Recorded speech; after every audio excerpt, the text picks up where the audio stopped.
to serve as the first Dean of Equity here at Miramar, and I'm happy to welcome you all to this evening's events.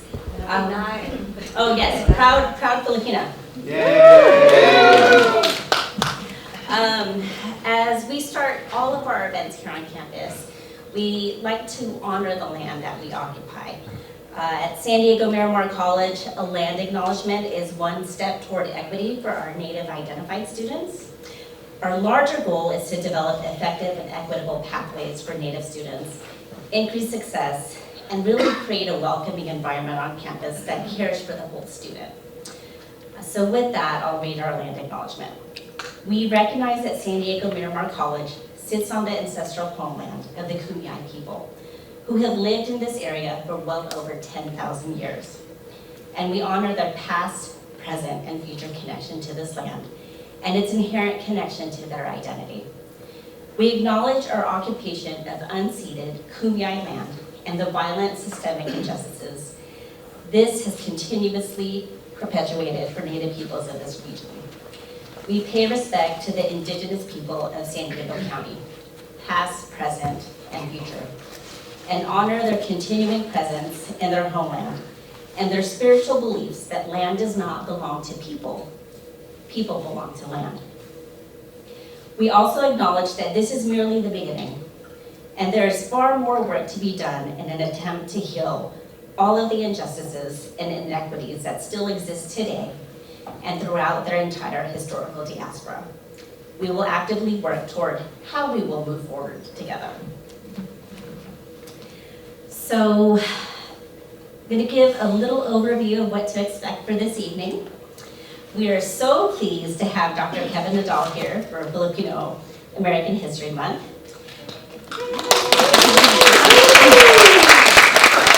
Some of you all were at our Equity Summit earlier today and provided such an amazing opportunity for our campus community to truly engage and understand the importance of recognizing the intersecting identities of our students. It was incredibly powerful. I've heard so much positive feedback, and so we're grateful for you and your time and your genuine energy to uplift the community and also challenge us in ways to better serve our students. Through his time here later on this evening, he will discuss and share the evolution of the SAGE publication. And we'll also hear from contributors to the encyclopedia from members of the FON San Diego community and those connected to San Diego Miramar College. But before we go into that, it's my distinct honor to introduce you all. She really does not need an introduction, Dr. Judy Pitazzo. She doesn't know I'm going to do all this, but no, it's important, right? Dr. Judy Pitazzo is serving in the inaugural role of our lead faculty coordinator here at the college.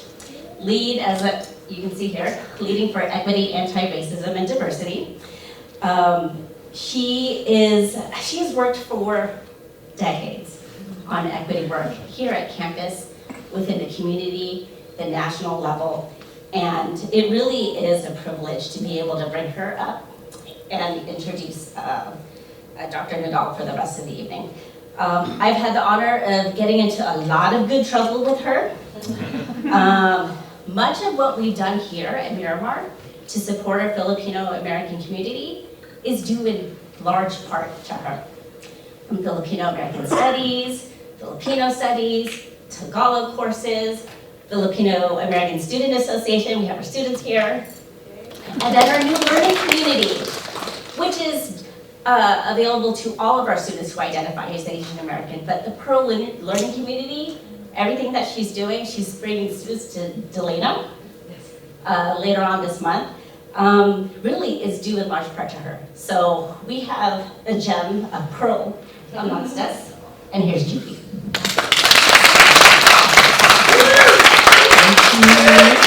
Thank you, Dr. Julian. I tell people, because I'm going to be retiring soon after decades of work, that has been such an honor and definitely a joy to finish my career reporting to a Filipina, a Pinay Dean. So I'm very grateful for her and be grateful to be in this role. in these last few years of being here at Miramar. And so thank you all for coming out for tonight, for being here for Filipino American History Month. We are so glad to have the national president of FONS, the Filipino American National Historical Society, who is the organization that founded Filipino American History Month. And it's History Month because of the history of Filipinos landing in 1587, October, in what's now Morro Bay, California. So we are very pleased to have programming here at Miramar's. We've had programming here for like over 30 years now, so over the years I've seen some of you come, and students who have become now presidents, and again, to have FASA here tonight and help collaborate. Our FASA president is Tony, and we have some of the officers, so please just wave in the back. They have a table. They are all students. We're all part of a new learning community that we started. PEARL is an acronym for Promoting Educational Achievement, Retention, and Leadership. And so we have an Asian American, it's focused on Asian American students, but the majority of our students here at Miramar are Filipino. So we've got Tony, we've got Marge, we've got Kiana, and we've got Alyssa. So these are our officers, our president, our secretary, our AS rep, and also our treasurer. Our vice president wasn't able to come today. So let's give a great round of applause. So this event has come about because of the lead office, but also the students wanted to come on board and help collaborate, so they are here in presence and help promote the event. But this also is an event for the community, and so this is a collaboration with the Filipino American National Historical Society San Diego chapter, and we have officers here as well. We have Tina Marlalong, our FONS president.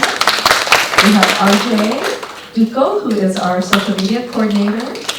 Our secretary did not want to pass on the flu to you all tonight, so we're glad that she stayed home. And then our vice president, our secretary is Grace Null, our vice president is Mark Pescadera, who used to be a student here at Miramar College, also the president of FASA. Tina was the president of FASA as well, so nice to see this succession planning that has happened over the years. I have the distinct pleasure to introduce our keynote speaker for the night. And before I do also, there are other organizations here. So there is COPAO, the chair of COPAO, my professor from Southwestern College who's a part of COPAO, and Sal, who are my mentors. So let's give them a round of applause. We have Salayan here in the house, right? Yes, so we've got a couple of members from Salayan. So thank you all for being here, representing the Filipino American community and organizations. And I, again, start all over. I have the distinct pleasure of introducing Dr. Kevin Nadal. He is a distinguished professor of psychology at City University, New York, with appointments at both John Jay College and the Graduate Center. As a leading researcher in understanding the impacts of microaggression, he has published over 100 works on multicultural issues in the fields of psychology and education, over a dozen books. Tonight we have the pleasure to learn about one of his latest publication. So Filipino Americans are one of the largest Asian American groups in the United States, yet their history and culture have received less attention in Asian American studies. In the past 2 decades, there are Filipino American scholars who have published extensively, especially Dr. Kevin Nadal, to address their unique experiences. The SAGE, a very prestigious publication, Encyclopedia of Filipino XO American Studies, is the first comprehensive work on Filipino American studies covering topics such as immigration, activism, arts, health, history, and social issues, with a focus on the Filipino diaspora and broader immigrant concerns. Dr. Nadal, again, is the national president of the Filipino American National Historical Society. He is also the co-founder of the LGBTQ Scholars of Color Network. Without further ado, Dr. Kevin Nadal.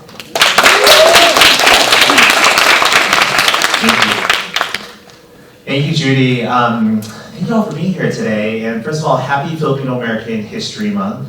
I just want to start off by acknowledging Judy. I did earlier at the summit this morning. mention that I met Judy about 20 years ago. I want to say it was at 2003 at ENCORE, I believe. And I was a young 4-year-old. I was a young early career professional, and I was attending a lot of conferences for the first time. I was also a master's student and working at Michigan State University. And when I attended these conferences, you would hardly ever see any Filipino Americans in those spaces, even though they were spaces that were meant for advocating for social justice and equity. And so Judy and I met, I think at the end of a workshop or something, and did the whole dance, like, are you Filipino? And from there became instant friends. And Judy has been such a mentor and advocate for me as a young student at the time. She was able to introduce me to places like the Asian American Psychological Association. I was already part of FONS, but she dragged me further to come into FONS as a young person. And eventually, just became someone who I got the opportunity to work with. Judy is very humble, as you all may know. She was actually FONS National President 2 terms ago. And so I really have just had the honor in following in her footsteps and just being able to see that there are so many opportunities to be what we like to call professional Filipinos. And what that means is that you get to be a Filipino person, Filipino American, who can integrate your love and passion for serving the Filipino American community into your professional life. And so thank you to Judy for being such a mentor and a model. Let's give Judy Pataxo. So I just want to talk a little bit about Filipino American History Month, the context of Filipino American History Month, and then segue into talking about the encyclopedia, and like we mentioned before, have some of the authors share some of their experiences. So as we all know, Filipino American History Month is on the month of October. It was founded over 30 years ago by Uncle Fred Cordova and his wife, Auntie Dorothy Cordova, who is also the founder of FONS, Filipino American National Historical Society.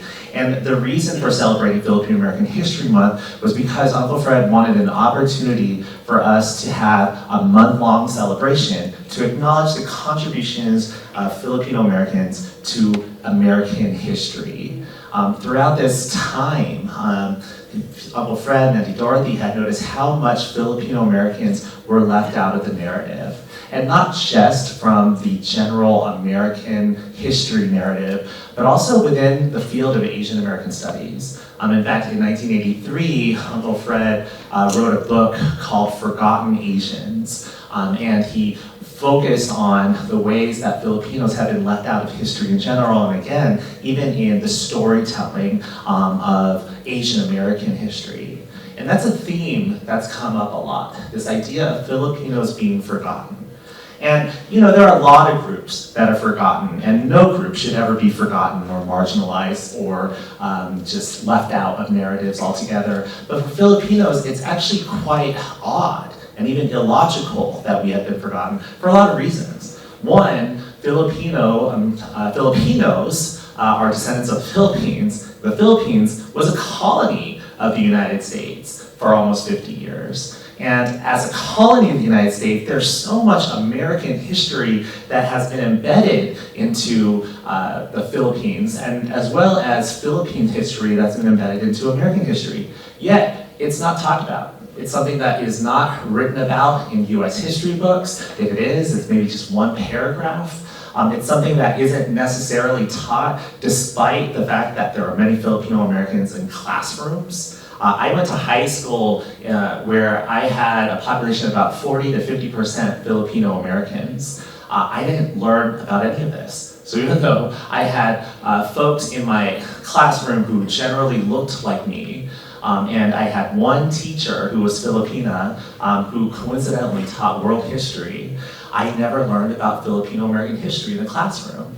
And that's problematic, because why is it that we don't get to learn about the history of our own people who contributed to this country when there is so much history that could have been taught? And for us to reflect on the ways in which white supremacy and systemic oppression has really shaped the narrative or changed the narrative or taken control of the narrative so that we learn one type of history, the history through the eyes of the colonizer. And so that's just one thing to think about as we reflect on Filipino American history, is whose histories have we been taught, and are we okay with that? And maybe sometimes if we don't like how things have been taught or things have been done in general, maybe we need to take control of the narrative and ensure that we are all able to learn lessons and even teach lessons, especially to young people. I see some children here, they're probably already bored with me, and that's fine.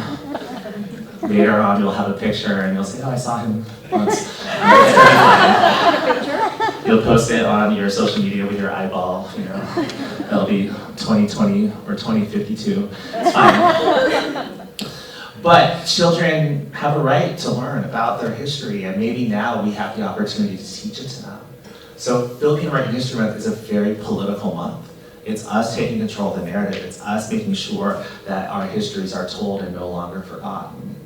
When we think about the Filipino American experience, it's also really odd and illogical that we're not taught, because we've contributed so much to this country.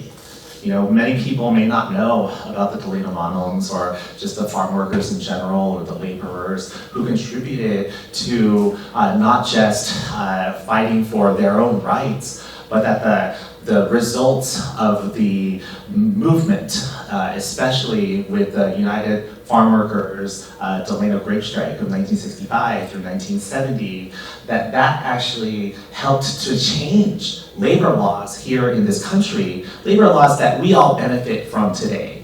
Things like us having forced breaks for every amount of hours that we work, things like us having paid time off, all resulted from the ways that labor activists fought in the past, and those labor activists being Filipino or Filipino American, in addition to other laborers like Chicanos and African Americans and so forth. Other reason why it's odd for us to not learn about Filipino American history is because we are one of the largest groups in the United States. Filipinos in the country now are the third largest Asian American group. At one point we were the first, and so reproduce more. Second, I know, got it? Okay. Second, Filipino Americans in California are the largest Asian American group here in the state. So why is it that the largest Asian American group here in the state that produces the most media that makes it into mainstream, why are our stories all over the television? Why are our stories all over movies? Because perhaps even though we're here in large numbers, that we still don't have the power that we need to be able to tell those stories. And again, this is why it becomes political. It becomes important for us to now advocate for that. And in many ways, to even demand for those stories to be told. We can no longer just complain that we don't see ourselves on TV or in movies, but rather now we have to make those films and those movies. And we have to make sure that studios pick up those films and television shows so that people see that we actually are visible here in the United States. And so that's another reason for us to think about why are we the largest group here in California, one of the largest in the country. We have such a unique history with the United States. Not a good history, right? It's a colonial history, but still a history that still gets erased altogether. And then the last part is that we were first. And I know first, there's a whole debate on, who's first and why does it matter that you're first. And I don't think that it's necessarily great for why we were the first, right? Filipinos landed in what is now Morro Bay, California, because they were indentured servants on these Spanish galleon ships. And the Spanish essentially told them to get off the boat to check for the land, not because they wanted the Filipinos to be the first to touch the soil, because they wanted to make sure they didn't get killed first, in case there was someone there that was going to attack them. And so sure enough, the Filipinos were the first ones who left the ships, landed on Morro Bay, California, scoped out the lands, even made some initial contact with the Chumash people, the indigenous people that were there on the lands. The story is that they even exchanged some gifts for each other. The Filipinos left something, and then the Chumash gave them fabrics, so it's for clothing. And so it was supposed to be a peaceful exchange. However, the Filipinos went back and went back to the boats, told the Spanish folks, hey, it looks like it's clear. The Spanish folks got off the boat and they went to the highest mountaintop or hilltop they could find, and they planted a flag to claim it as Spain's. And so the Chumash people saw this, didn't like it, and so they attacked. From an American perspective, the story could be like, oh, the Chumash were savages and they attacked us.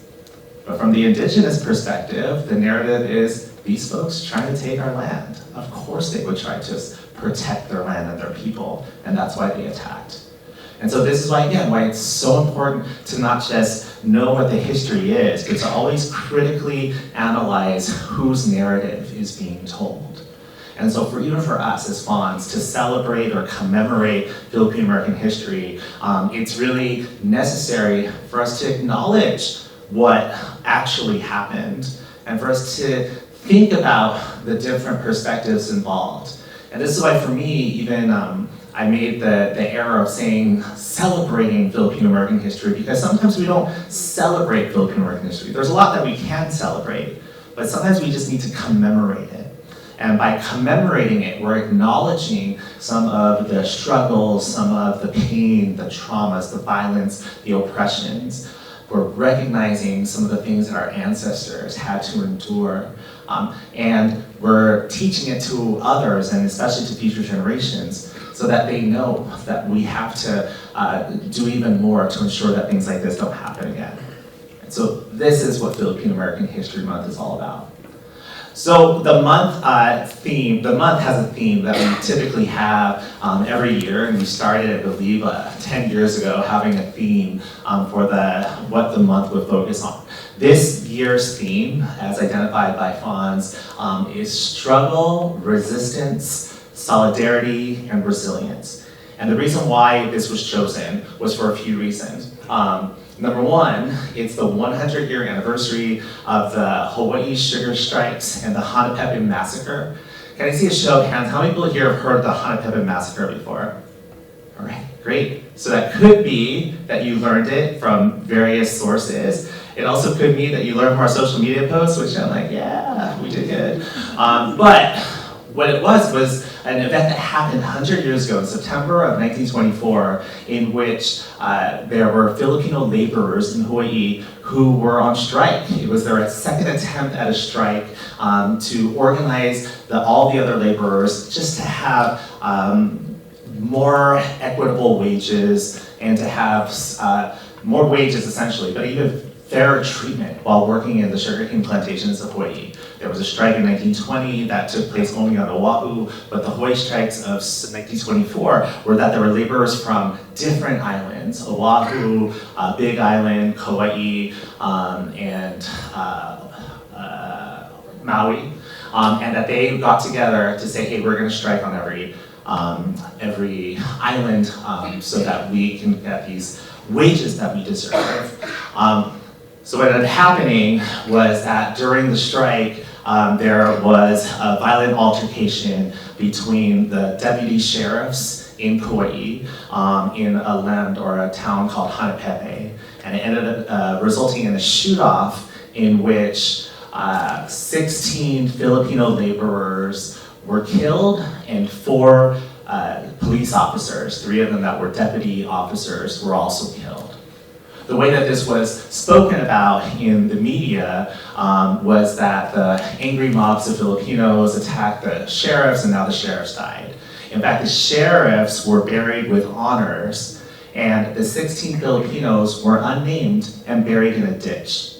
And it wasn't until just 5 years ago that community members in Hawaii found the unnamed grave and were able to at least identify where it was located. So again, picture whose narratives are being told. And so this is what we focus on when we think about struggle and we think about resistance. that our history is so much about us fighting against systemic oppression, fighting us against the things that might lead us to struggle. But it also means that we have the opportunity to resist. And there have been many instances throughout history in which we have resisted against systemic oppression. And at least the other thing is in 2024 is also the 75th anniversary of the FBI arrest of Chris Gonsalves and Ernesto Manuang, who were laborers and community organizers in the Pacific Northwest. And they initiated the Stockton strikes of 1934. They also then became part of the union in the Pacific Northwest that was used to organize all the different Filipino laborers and other laborers of color for, again, equitable rights as they worked in these various fish canneries in the Pacific Northwest. Well, the FBI labeled them as being communists and that they were threats to the government. And so they arrested them. Some say that behind closed doors they were tortured, they were violently assaulted, all sorts of things, to the point in which they were even threatened to be deported.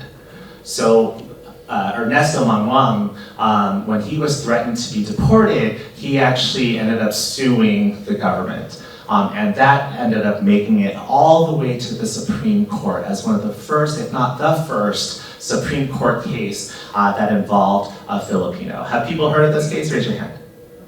Right? Why aren't we learning this history? The first Filipino case to enter the Supreme Court was Ernesto Manuang, and his argument about why he shouldn't have been, or why he should not be deported, was that he was a US national.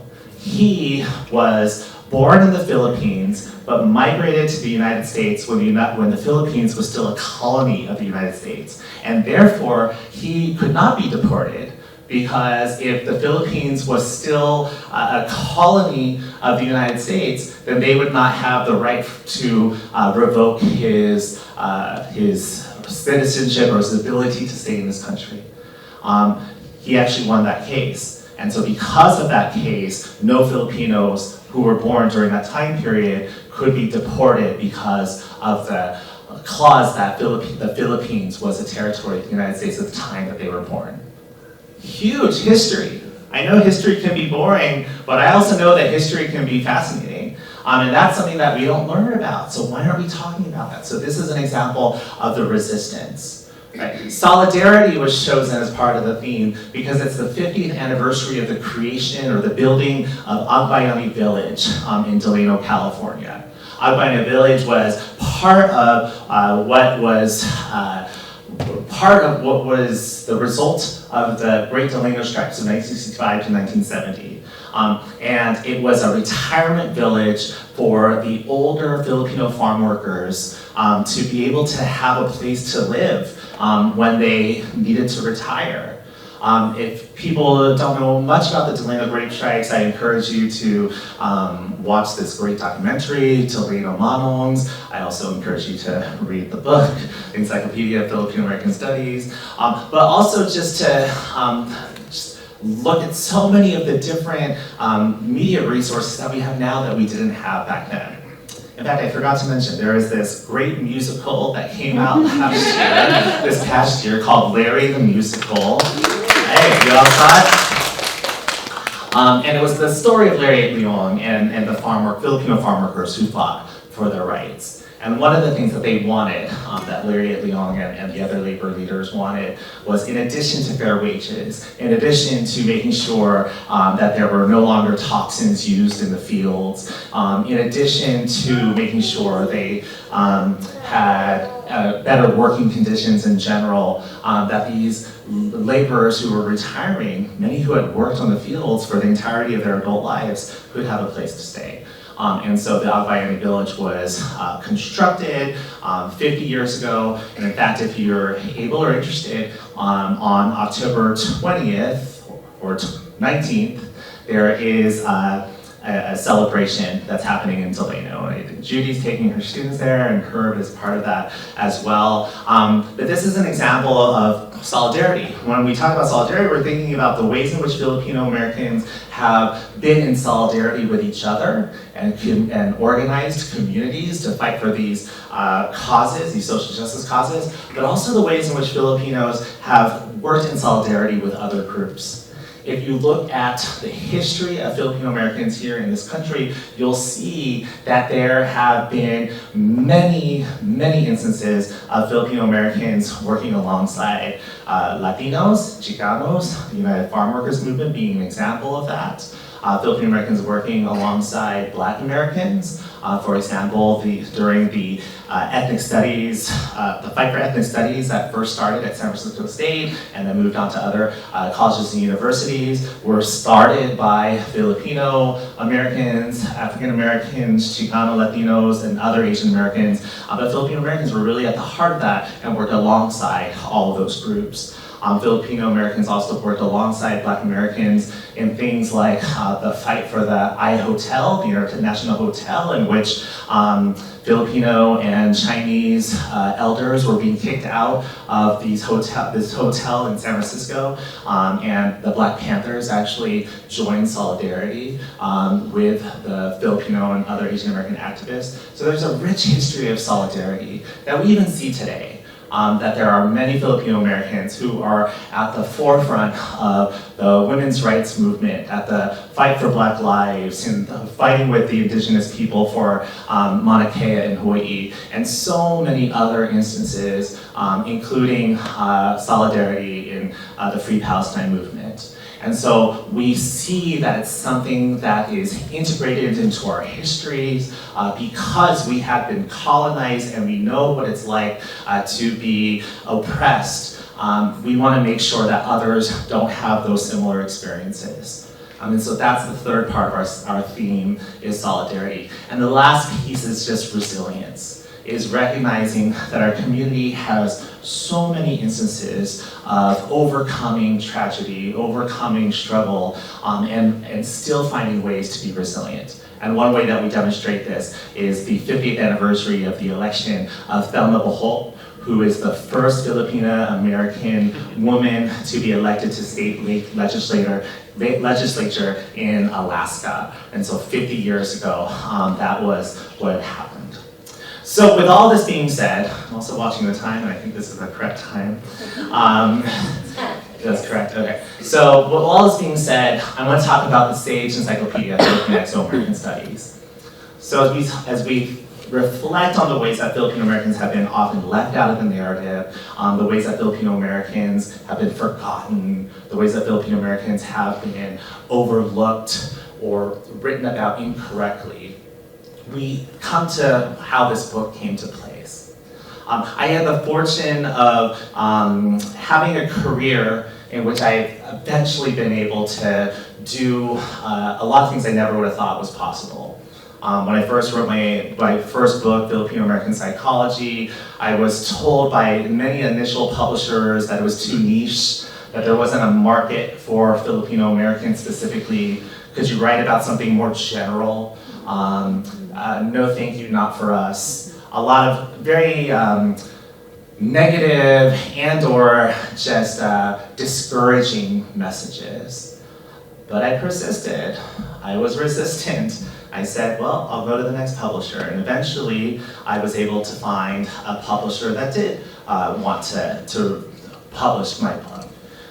From there, I started to write other things and have had the opportunity of having people believe in me and introduce me to others. And so I've written a few other books. And Sage, who was one of those first publishers who rejected my book, Filipino American Psychology, in 2015, contacted me and said, hey, Dr. Nagal, we wanted to ask you if you would be interested in being an editor of this book idea we have. It's called the Sage Encyclopedia of Gender and Psychology, or Psychology and Gender. I can't remember the name of my own book, but that's what it was, Psychology and Gender. And they said, we think that you would be great for this. we're able to offer you this contract and this book signing bonus or whatever you call that.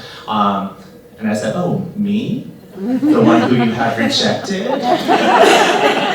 Now you want me? And I took that as a sign. I said, all right, I'll do it. Yeah, sure, why not? So that project was a project in which we had 500 entries on any and every topic that related to psychology and gender. And I had asked all of my colleagues, people I didn't even know, experts in the field, if they can contribute to this set. And it ended up being a really wonderful project where we covered things like looking at gender and gender roles and trans identity and sexual orientation and intersectionalities and experiences of women of color and all sorts of things that maybe they weren't quite expecting to write about, but I decided that this is what we wanted to write about. And it was a very successful book project, and it went well, and I think even Judy and others may have contributed to it as well. I don't remember, you did? Okay, just this one, never mind, she didn't. And so with that being a success, a few years later, 2019, I got an email from one of the editors from that book, and that person says, hey, Kevin, I was just wondering, do you have any ideas for books? We want to publish something we think that you would do well. Oh, me? Your publication did really well with me last time? The one person who you said was not marketable did really well? Okay. And so they said, do you have any ideas? And I said, anything? And they said, yeah, on anything, just pitch it to us and we'll let you know. So I couldn't think of anything. At first I was like, should I do something on like Asian American stuff? Should I do something on LGBTQ stuff? No. And then I honestly was thinking about it and I woke up from a dream and I said, oh, you need to do an encyclopedia on Filipino Americans. In my head, I think there was a whisper from one of the ancestors. And so I wrote it very quickly. I sent it to them and I said, hey, this is a long shot, but this is what I'd like to propose. The editor replied immediately and said, oh, this is a great idea. And I replied like, excuse me? Okay. And the reason why I replied that is because if you are a Filipino American, especially from 20, 30 years ago, we're not used to ever anyone saying yes. We're so used to people saying no. We're so used to people saying, oh, it's too niche, it's not marketable, there's not an audience for that. Are you sure it's too broad? Can you be something, it's too specific, can you be broader? Can you do all these different excuses? And it's not just me in academia, I've heard this from my filmmaker friends, I've heard this from my theater friends, I've heard this from my other writer friends, that's the message that we got. And so when I heard that, I said, okay, still in disbelief that they would accept this as a project. And while that was happening, I simultaneously recruited my friends, Alison Tintiago-Gobales and EJ David, and I said, hey, will you serve as co-editors on this? And they agreed. And I said, all right, well, they said they might be interested, so I'll let you know. So on my birthday, May 7th in 2020, I got an email from the editor, and they said, yeah, we approve it. We want you to do this project. And so,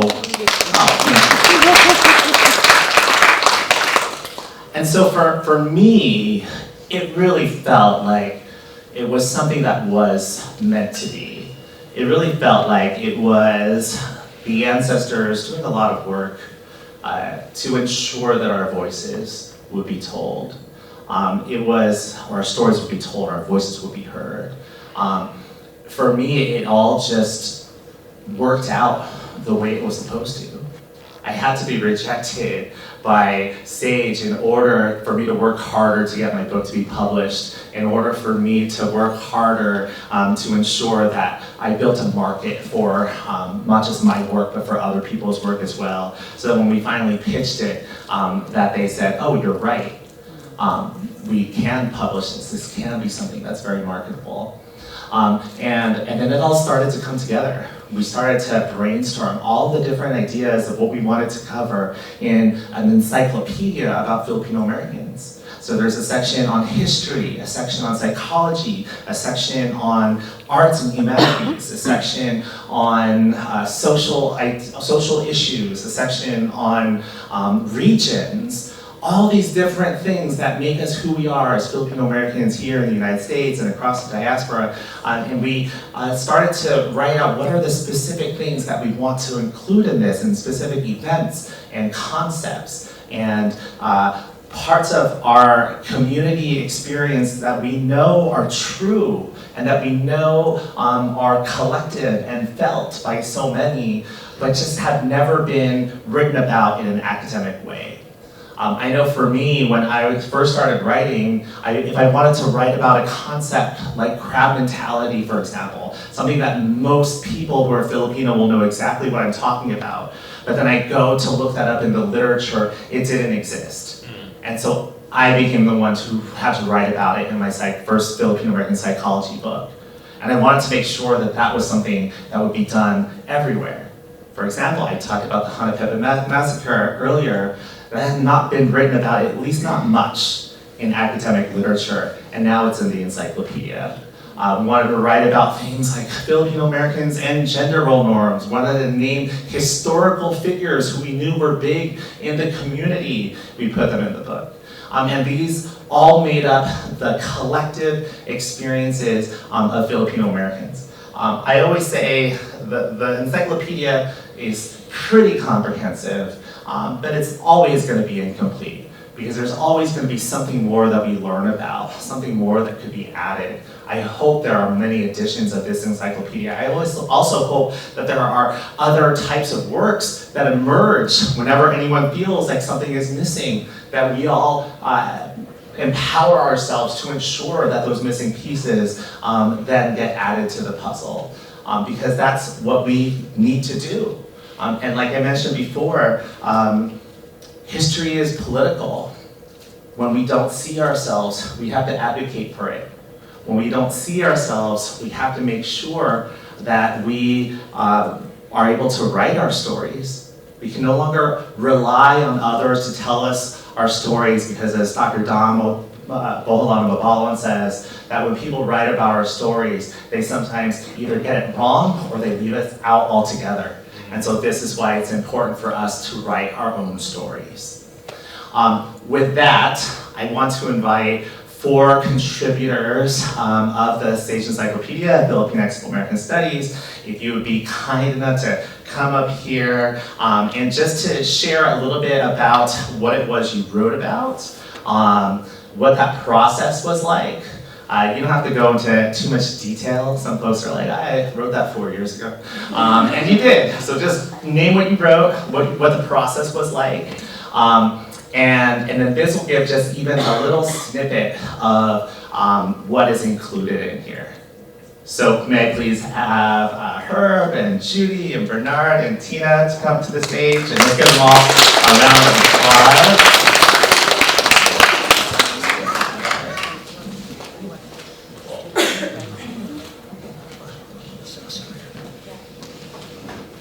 All right. Lisa's going to give a 1-2 sentence bio on each of the people that are. Okie dokes. Okay, so we have Dr. Bernard Ellerin. Bernard is an adjunct professor of music here at Miramar College, and will also be teaching and part of our learning community next semester with Dr. Lynn Williams, right over there. He's also the director of Samahan Filipino American Performing Arts and Education Center. And then we have Tina Barlamont, who is a childhood friend of mine. So good to see. She is a graduate at Miramar, has also worked here previously, and now is a full-time tenured faculty member and counselor at Miramar College. Yay! And we have Herb DeLute, who is a retired principal Also honorary lead team member. He was born and raised in Delino, is the son of a Delino Mono, and is the current president of HONS Delino. And then Dr. Judy Pataxo, who contributed to the Sage publication as co-author on a number of entries, including one focused on mental health and Filipino Americans. All right, so let's just go from that side of the table over here. So just a few minutes, if you could just share, Bernard, what it was that you wrote about, what was your process like, and any take-home messages that you would like for folks to know about the topic that you wrote about. All right, so the topic that I wrote about is Philippine and Philippine American diasporic music. And so this was honestly one out of 2 pandemic projects that I worked on. So there was the Sage publication on like how there's different styles and genres and trajectory in which Filipino American diasporic music developed when we migrated here. And then there's another project I would like to plug, which is a free access resource, is Our Culture Resounds, Future Reveals, Filipino American Performing Arts in California. It's essentially the book that us Philippine ethnomusicologists, which we are a rare breed, so if you know about Filipino Americans being like marginalized, imagine being a Filipino American ethnomusicologist in a Western art music institution, then we're even more marginalized at that. So this is an open access resource about all things that we wish we could have known about when we were writing our papers on all forms of Philippine music. And so reviewing the article, I basically outlined kind of like the history of how Philippine musicians migrated to the United States, and they were heavily influenced by different pop genres of Western popular music. And then as we get into some of the diasporic communities that have relocated here and brought home traditional genres of music. And I'm coming at it from a cultural worker who does a lot of performances, so that's another thing too. Nonprofit Filipino American performing arts organizations are a tangible resource for an aspect of learning about Philippine culture, because growing up here in the 80s and the 90s, there was a lack of representation in the media. And so being in the Philippine American Performing Arts, my colleague Michelle, my dear friend who I've known for such a long time, can attest to this was a positive outlet to learn about Philippine culture through the arts, through cultural dances and musics. And so there's a lot of organizations that brought a lot of traditional genres such as Philippine rondalla music, Kalintang music from the southern Philippines, and also the bebop, Cordilleran mountain organizations that are established all throughout the diaspora. And then as I ventured into the more popular music genres, I was just amazed at how much I've known just by being in community with the many Filipino American popular hip hop artists and just seeing their work and observing their work at a lot of cultural events. And so when I was asked by Kevin to write about that aspect of Filipino American popular music, I was just amazed about like just sitting down and writing about this material. I was like, wow, I knew a lot more than I actually thought just by being in community alone. So that was a very humbling experience for me. And it was also an opportunity to really publish something, because quite honestly, even though I have my PhD, I get writer's block. I still struggle with writing, even though I wrote a monster of a dissertation. Yes. So this was really an opportunity to kind of give back to the community that I've always been part of, and also provide a resource for Philippine American or Philippine music in general through this encyclopedia.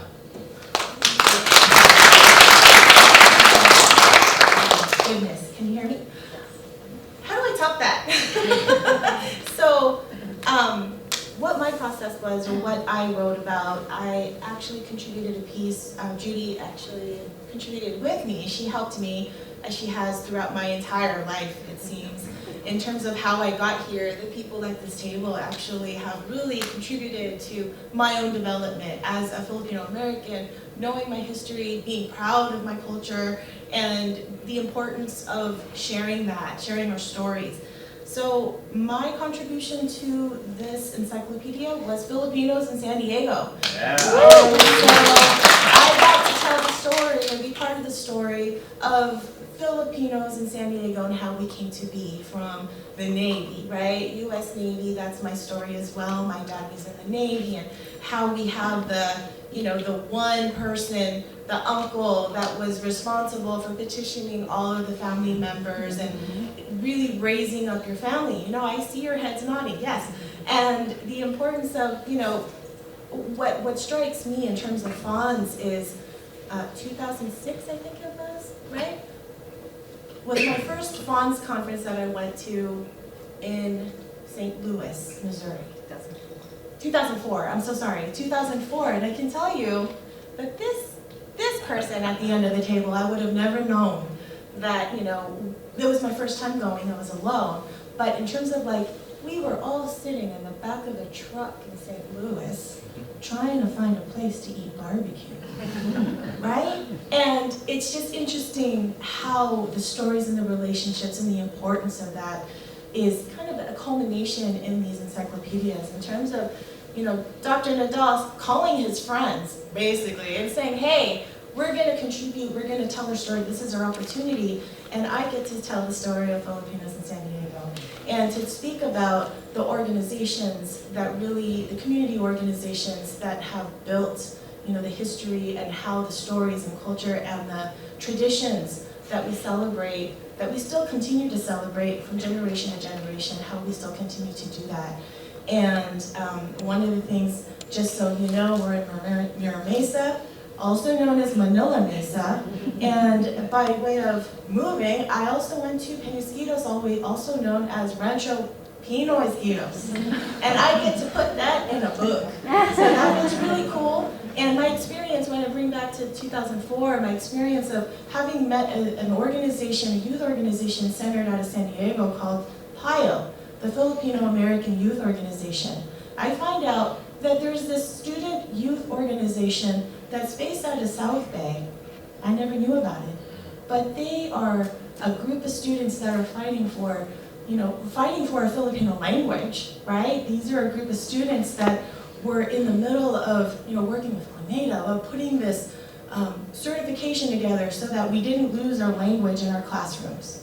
And why don't we have any of this up in the North County? I'm from Northside. We didn't have anything north of the 8, so guess what?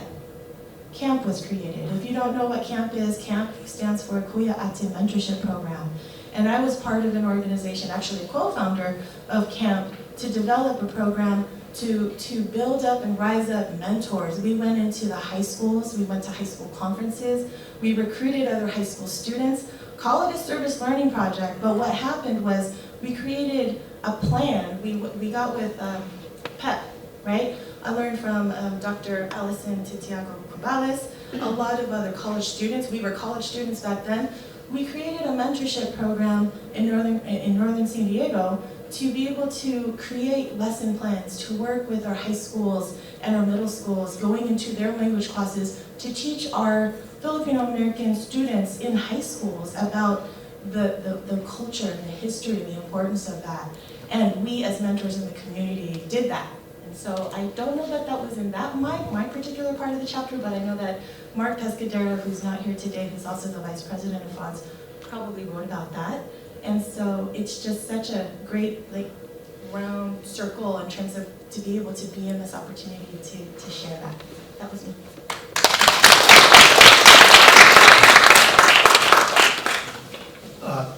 Magandang gabi silang lahat. Buenas noches, good evening. My name is Kirk Dudute. A couple of things, I was the kind that always asked questions. The questions I asked, why is my dad so old? I'm an elementary school teacher, elementary student. Why is he 60 years old? I said, why Deland? Why do we live in Deland? Why do we only live on the west side? Another question I asked, why do we work in the fields? Another story is why does our whole family work in the fields during picking season? And the question I asked, like, why don't people think about like the youth can't do any of this work? So that motivated me. Articles, Filipinos in Delano. I looked at the early histories, and there's certain stories I wanted to share. Like, when you talk about Delano, everybody talks about the Delano grape strike, but I wanted to share that we had the Filipino Community Hall. It was raised, money was raised by organizations, queen shows, sabongs, you know what a sabong is? The rooster fights. I was there. And also, they did the King and Queen show, and yes, I was one of the kings. I was the king of hearts, yes, and they raised money. I couldn't figure out, why are they raising, well, you know, you had to sell tickets, and you had to, that's how you got elected. But then another thing that came up, like, I worked in the fields, and I wanted to share a story, like, I worked in the fields when I was a teenager, Social Security card. I worked all the way up to college. I was a teacher. I still work in the fields because, you know what? I wanted to work with my dad, who was a mono. But then I think the sad thing, there's a sad epilogue. Everybody romanticized the mono, but I wanted to share the stories of Beyond Village. The epilogue of the mono is very sad. Fortunately, my dad was able to get married, had children, but a lot of the monos never went back. I had uncles that they wanted big in Kino, so they went back to the Philippines. Okay, I had an uncle, but actually we call him Lolo because he died in a rest home. I would visit him. He would look at me and cry. I couldn't handle it. He got bed sores. So I had to write a story about him. And finally, the last was like Philippine Weekend. It was the result of college students coming together. We wanted a basketball tournament.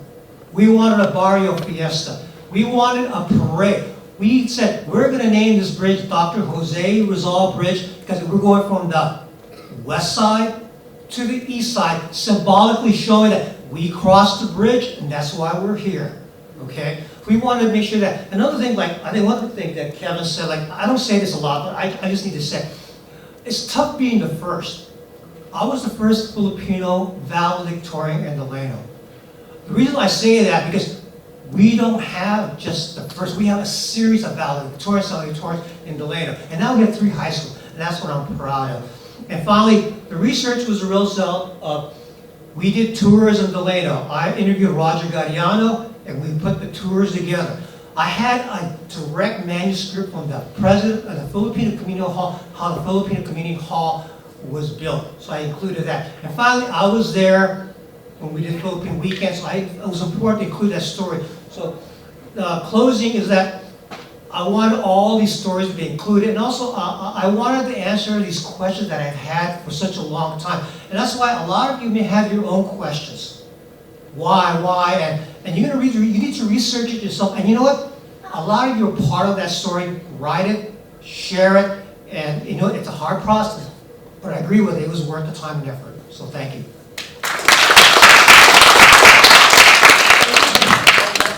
It's a 2-volume book, encyclopedia. Hundreds, how many? 350 entries, 300 authors. Wow. So I was lucky to contribute to a few articles, and that's why I got the book. Otherwise, what I encourage you to do, I did ask our library to purchase it. I encourage you to ask your local public library to purchase, because it's such a collection of our experiences, the Filipino American experience. And I'm going to make this quick because Dr. Nadal has a flight at 9 p.m. so I don't want to talk at length. But the article that the one that I want to talk about most is one that focused on Filipino American mental health and suicide. I worked on a project called Silent Sacrifices, Voices of the Filipino American Family, with Dr. Patricia Reyes, and I co-authored my contribution with Dr. Joyce Javier, who now is another generation of working with youth around mental health and families in terms of mental health. I invited her to come, but she lives up in LA, she wasn't able to come. So that's one of the contributions that I was able to do, and I was lucky to have Dr. Nadal. Kevin asked me to contribute to more than one, and that's part of the reason why we have it here today. It is a great collection. It is costly, but it's worth it. And it's worth it to have the libraries, either your universities, your colleges, or the San Diego Public Libraries, to make sure they purchase it. Like I said, I'm going to make it quick because I don't want him to miss his flight. Thank you, Judy. Yeah, as you can see, there are very different topics that were written about, and it's just a little taste of what the encyclopedia is about. Like I mentioned before, there's a section on history, a section on different regions, as evidenced by Tina's entry and Herb's entry, psychology, evidenced by Judy's entry, and then arts, as evidenced by Bernard's entry. But so much more, sections on immigration, on health, and some of the health issues that we have, and activism and education. It is a costly book, but I also, like Judy said, every librarian will ask folks, do you have any requests for us? And so many librarians have told me that oftentimes they have no idea what to get, so they just purchase whatever they think people want. But if you ask your librarian to get it and there's a budget that they have every year, that perhaps they would get it for you. So I just want to end by just encouraging you all to continue to think about how we can better tell our stories. As I mentioned, this book is great, it's comprehensive, but it's definitely not complete. And so how can you all make sure that the stories are complete?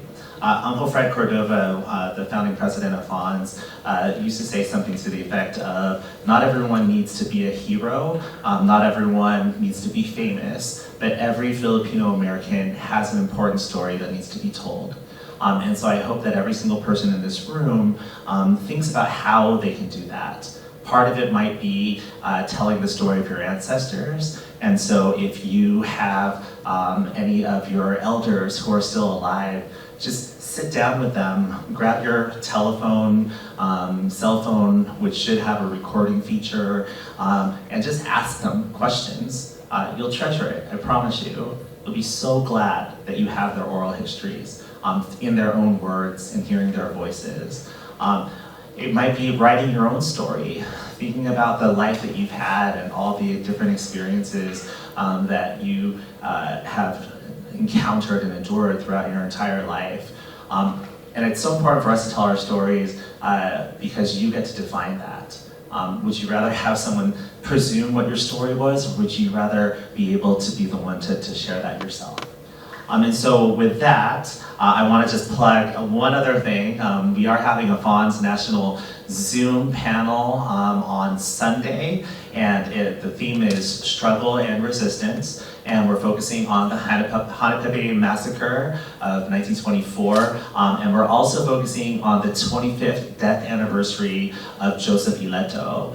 Joseph Ileto was a postal worker in Los Angeles County, California, who was killed by a white supremacist. And that was 25 years ago. I remember being a college student and learning about that at the time. And so his family will be on the call and sharing some of their perspectives as well. And then on October 20th, we are having another Zoom panel, and that is focusing on solidarity and resilience. And the first part is focusing on Albiani Village. So Roger Gariano and Erwin Mina are speaking, as well as Gail Ramasanta of Larry the Musical. And then the second part is on the story of Thelma Beholt, the Alaska Filipino-American migrant who became the first Filipino-American to be elected to state legislature. So hopefully you all will be able to attend. Please follow us on FONS National, FONS_National on Instagram and Facebook.